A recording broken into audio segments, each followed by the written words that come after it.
सुप्रभात बच्चों, कैसे हो आप सब। मैं उम्मीद करती हूँ आप सब बहुत अच्छे होंगे, खूब मज़े कर रहे होंगे। आओ बच्चों, अपनी सामाजिक विज्ञान की कक्षा को एक बार फिर से प्रारंभ करें और पाठ संख्या 18वें के साथ, जिसका शीर्षक है आग की खोज। हमारे पूर्वज जंगलों में जानवरों की तरह रहते थे। उनका जीवन तथा रहन सहन पशुओं जैसा था।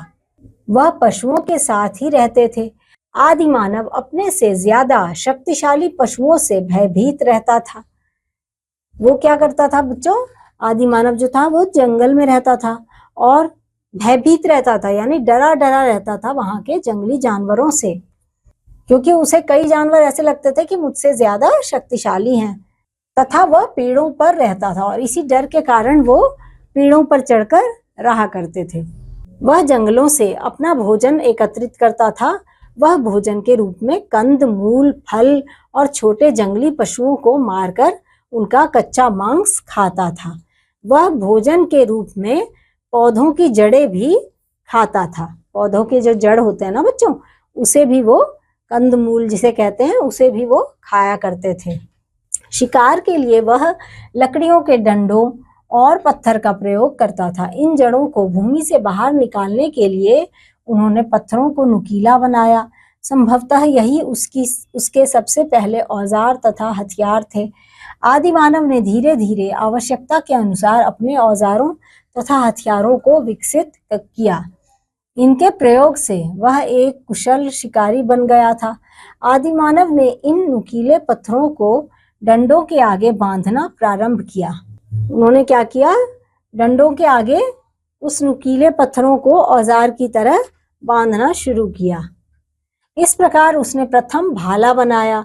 अब वह भालों से छोटे पशुओं का शिकार आसानी से कर सकता था। अब उस औजार से वो क्या करता था? छोटे जानवरों का शिकार आसानी से कर लेता था तथा बड़े जानवरों से स्वयं की रक्षा कर सकता था। और जो बड़े जानवर आया करते थे उनसे, जिससे उन्हें डर लगता था, उससे इन भालों की मदद से वो अपनी उनसे सुरक्षा भी कर लिया करता था। आदि मानव अपना शरीर ढकने के लिए पशुओं की खाल, वृक्षों के पत्ते एवं छाल का प्रयोग करते थे। इस तरह से वो लोग अपने आप को ढकते थे बच्चों।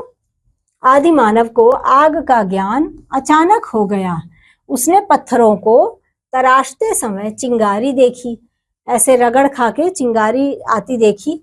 इस प्रकार पत्थरों को रगड़ते समय निकली हुई चिंगारी के सूखे पत्तों पर गिरने से आग उत्पन्न हुई। आदि मानव ने पत्थरों को रगड़कर आग जलाने का प्रयास किया।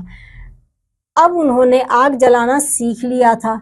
आग की खोज ने उनका जीवन सरल बना दिया, बहुत ही सरल बना दिया उनके जीवन को आग की खोज ने।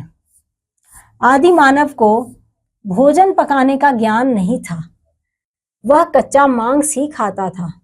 एक बार भोजन करते समय मांस का टुकड़ा आग में गिर गया। यह कच्चा टुकड़ा भुन गया था। जब आदि मानव ने इस भुने हुए मांस के टुकड़े को खाया तो उसने इस टुकड़े को नरम और स्वादिष्ट पाया।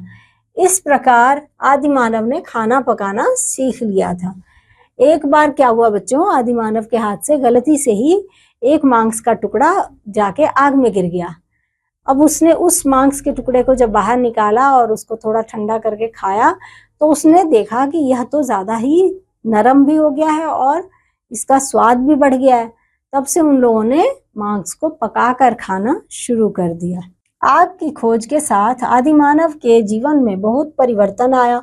अब वह आग का प्रयोग भोजन बनाने में, जंगली जानवरों से अपनी रक्षा करने में तथा सर्दी के मौसम में अपने शरीर को गर्म रखने में करता था। तो बच्चों, इस अध्याय में आपने देखा कि आदि मानव कौन थे और आदि मानव अपना जीवन किस प्रकार व्यतीत करते थे, आग की खोज किस प्रकार उन्होंने करी, इन सब बातों के बारे में आपने जाना। तो बच्चों, मैं अब आपसे मिलूंगी अगले अध्याय में। तब तक के लिए बाय।